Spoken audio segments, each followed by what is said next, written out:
A homeless boy screams, "Don't eat that," at a billionaire in the middle of a crowded street. Moments later, the billionaire discovers a truth so shocking it changes both their lives forever. What was in that food? And why did this boy risk everything to stop him? "Don't eat that." The scream cut through the noise of the bustling street, like a knife. Arthur Hale, a billionaire admired for his cool-headed confidence, froze mid-bite. The warm street snack in his hand suddenly felt heavier, as if danger itself clung to it. He turned sharply, startled that anyone would dare shout at him so boldly.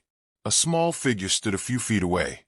A boy, skinny, dirt-smudged, and no older than 12, stared at him with eyes filled not with mischief, but pure terror. His oversized shirt hung off his bony shoulders, and his shoelaces were nothing more than knotted strings. His hair was messy, his face pale, and his chest rose and fell rapidly as though he had run a great distance. Before Arthur could speak, the boy stumbled forward, clutching his stomach, with one hand as if reliving some unbearable pain. He pushed through the crowd, breathless and trembling. "Please," he begged, voice cracking, "don't eat it." Pedestrians slowed their steps, watching the scene unfold. Some exchanged doubtful looks. "What's wrong with that kid?" one man murmured. "Is he trying to scam someone?" Another whispered. A woman laughed softly. "He must be crazy, yelling like that." But Arthur didn't move. Something in the boy's desperate tone, raw, frightened, sincere, gripped him harder than any security threat ever had. His heartbeat quickened, and for the first time in a long while, uncertainty crept into his mind. He lowered the snack slightly. "Why not?" he asked, his voice calm but firm. The boy's eyes darted to the food cart, then back to Arthur. His lips trembled before he whispered words that made the billionaire's blood run cold. "Because it almost killed me. Because I ate from that cart yesterday." Eli lifted a shaky finger toward the food vendor, who was now pretending to be busy, aggressively handing out more snacks to customers who suddenly looked unsure. The man's eyes darted everywhere except toward Arthur, as if avoiding responsibility might make it disappear. Arthur's voice lowered. "And I got really sick," the boy whispered, his throat tightening around the memory. "My friends, too. We all ate from him because it was cheap, and we were starving." He swallowed hard, blinking back a sting in his eyes. "When we got sick, we went back to tell him. But he yelled at us. He said we were lying to get free food." His voice cracked on the next words. "But our stomachs had hurt so bad, we thought we were going to die." The crowd, once carefree and entertained, now shifted uneasily.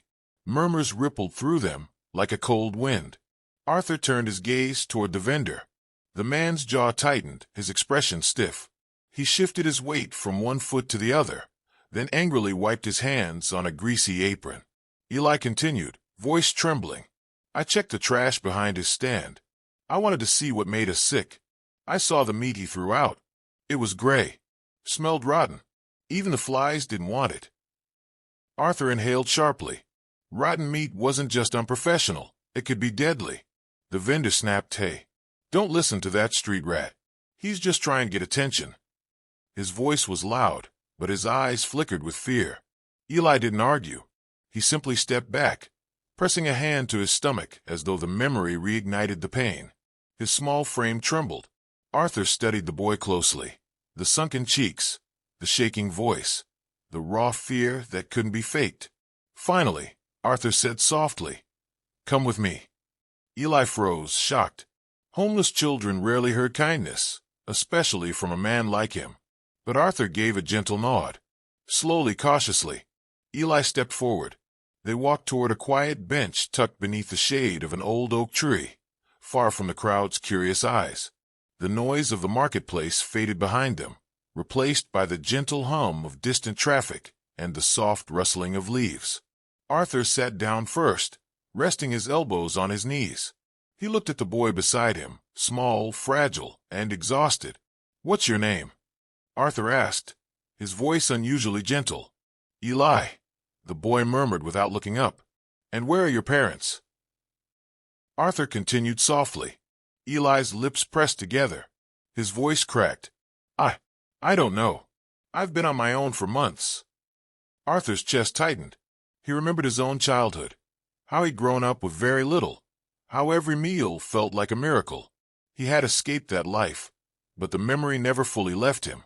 Perhaps that was why this little boy's trembling voice struck him so deeply. Without hesitation, Arthur pulled out his phone and called his personal security team. "Check that food stand," he ordered quietly. "Now, thoroughly." Minutes later, his two security officers returned. Their expressions alone told Arthur the truth before they spoke. "Sir, the boy's telling the truth," one said grimly. They handed Arthur their phone. The photos were horrifying: moldy bread stacked in a corner, slabs of unrefrigerated meat turning gray, bins crawling with flies, sauces mixed with visible clumps of decay. Arthur exhaled sharply. This could have killed people. The officers immediately contacted the local health department. Within 30 minutes, inspectors arrived, sirens drawing the crowd's attention.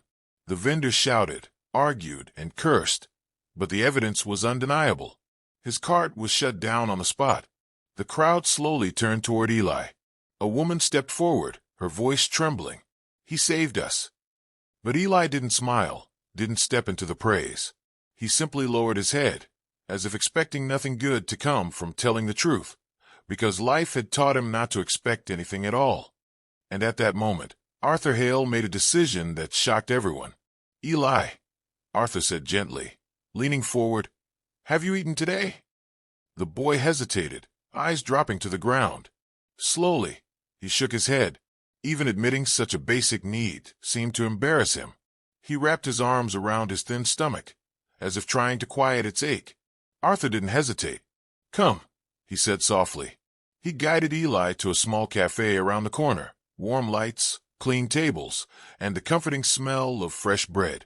When the waitress brought food, she set down plates piled high with eggs, toast, and soup.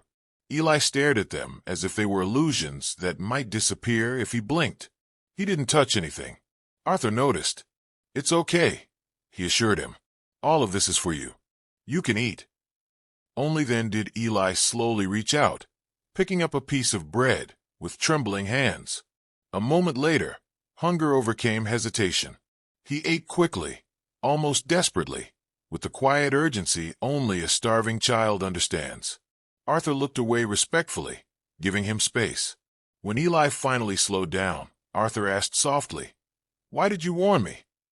Eli shrugged, wiping his mouth with the back of his hand. "I didn't want anyone else to get hurt," he said simply. "Doesn't matter who they are." Arthur's chest tightened. He had met powerful people with far less compassion than this homeless child. Eli had nothing, yet still chose to protect a stranger. "Eli," Arthur said carefully, "would you let me help you?" The boy froze mid-bite. "Help me how?" Arthur smiled gently. "Well, how about a safe place to sleep tonight?" Eli's eyes instantly filled with tears. "Really? You're not joking?" "No jokes," Arthur said. "I promise." He arranged shelter, medical care, clean clothes, and a warm bed. But when Arthur turned to leave, Eli grabbed his sleeve with surprising strength. "Wait, will I ever see you again?" Arthur paused, and in that silent moment, he made a decision that would reshape both of their lives forever. Arthur placed a steady hand on Eli's small shoulder. "Yes, you'll see me again. Starting tomorrow." For the first time, Eli allowed himself to believe someone meant it. The next morning, Arthur returned, just as he promised. But he didn't come alone. Beside him stood a social worker, carrying a folder thick with documents. Arthur's expression was serious, purposeful. He wasn't here to offer temporary kindness. He was offering something far bigger. A chance. A future. Within hours, arrangements were made for Eli to be admitted into a reputable children's home. Not the kind of overcrowded shelter where kids got lost in the system. This place had counselors, teachers, warm meals, and bedrooms with actual mattresses. It had art classes, tutoring programs, and staff who cared. But Arthur didn't stop there. He visited Eli often, sometimes every few days. He brought school supplies, helped with homework, and listened when Eli talked about his past, or when he didn't want to talk at all. Arthur celebrated every achievement, no matter how small. A completed assignment, a good behavior report, a new friend. Months passed. Then one afternoon, Eli approached Arthur with a shy, glowing smile. "Mr. Hale, I got the highest grade in my math class." Arthur's face lit up. "I knew you would." Eli lowered his gaze, voice trembling. "I don't know how to thank you." Arthur shook his head softly. "You already did, Eli. The day you saved a stranger without expecting anything in return." Years flowed by like pages turning in a book. Eli grew into a confident, intelligent young man, full of ambition, kindness, and the determination to never forget where he came from. And Arthur, he gained something money could never buy: purpose, pride, and a bond he cherished more than any business achievement. Whenever people asked Arthur why he invested so much in a boy he'd met on the street, he always smiled and answered, "Because he saved my life long before I saved his." And that, friends, is how a single shout from a starving boy saved countless lives and unexpectedly built a bond stronger than blood. Eli didn't have money, a home, or even parents, but he had a heart brave enough to speak up. And Arthur, he learned that sometimes the greatest blessings come from the most unexpected places.